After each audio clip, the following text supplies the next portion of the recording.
So I wanted to make a quick video going over the latest situation with The Last of Us Part 2 and how it seems most fans don't actually care about the leaks. First, let me know if you guys are going to be buying The Last of Us 2 after hearing some of the leaks or even hearing just the feedback from people who looked at the leaks. Has that changed your mind about buying the game? So comment below if you're still buying The Last of Us Part 2 or not. Let me know down in the comments below. Now, diving into the video, I'm sure at this point you guys know the situation going on with The Last of Us Part 2. I will state this off the bat. I have not looked into these leaks. I have gotten wind of some of them, but haven't looked into the validity of any of them. Some of the stuff I've heard is pretty big, but it hasn't stopped me from wanting to experience the game myself. For me, I believe there are three pillars to most games out there: the gameplay, the story, and the graphics, which includes environment, atmosphere, immersion, etc.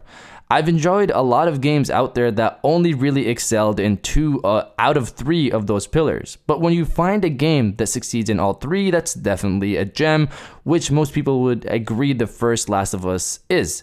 Obviously, the biggest issue going on with The Last of Us Part 2 is not how the gameplay sucks or how bad the graphics or environment looks, but it's focused on the story, which I understand considering the emotional connection many had with the first game, including myself.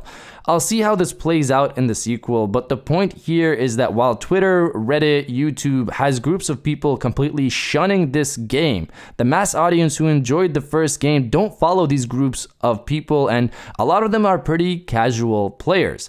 As we know, The Last of Us 2 was taken off the PlayStation Network store and pretty much everywhere else when it was delayed indefinitely. Sony canceled pre-orders and refunded fans, etc.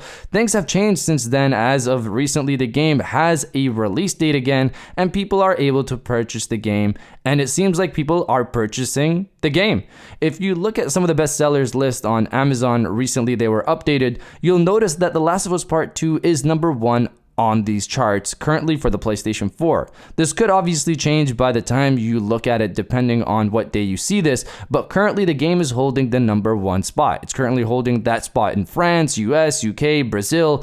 You get the point. The game is clearly doing well in terms of sales with the mass audience if Amazon has anything to say about it. While, yes, I've heard people talk about canceling their pre-orders for the game, but that thought was never going to hit that mass audience right away before the game launches. Now, I'm not going to say the story won't upset people. For that, we'll have to wait for the launch of the game next month, and if it is as bad as people are saying currently, then that'll definitely hurt sales to a certain extent because, again, not everyone who will be buying this game will follow all of this news.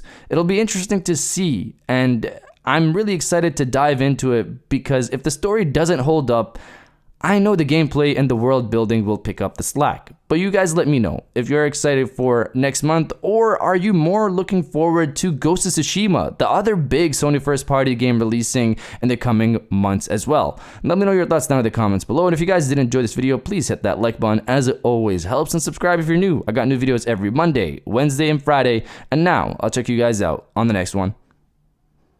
And welcome back to the after show. This is the part of the video where we have a little fun down in the comments below. If you're old, welcome back. If you're new, welcome. For today's thing, what I want you guys to do is to body, obliterate, destroy, and overall harass the comment section with "It's been a solid ride," because the PS4 is almost coming to a close in terms of its life cycle. Obviously, it'll still be around and alive. The lobbies will still be there. People will still be playing the PS4, but these last couple of games are what Sony is doing to send off the PS4 for the end of its life cycle in terms of Sony's eyes. So if you feel the same way and had a good journey with the PlayStation 4 and are ready for the PlayStation 5, destroy the comment section with "It's been a solid ride," and I'll definitely heart those comments like I always do because I appreciate everybody who stays to the end of my videos. And now I'll check you guys out on the next one.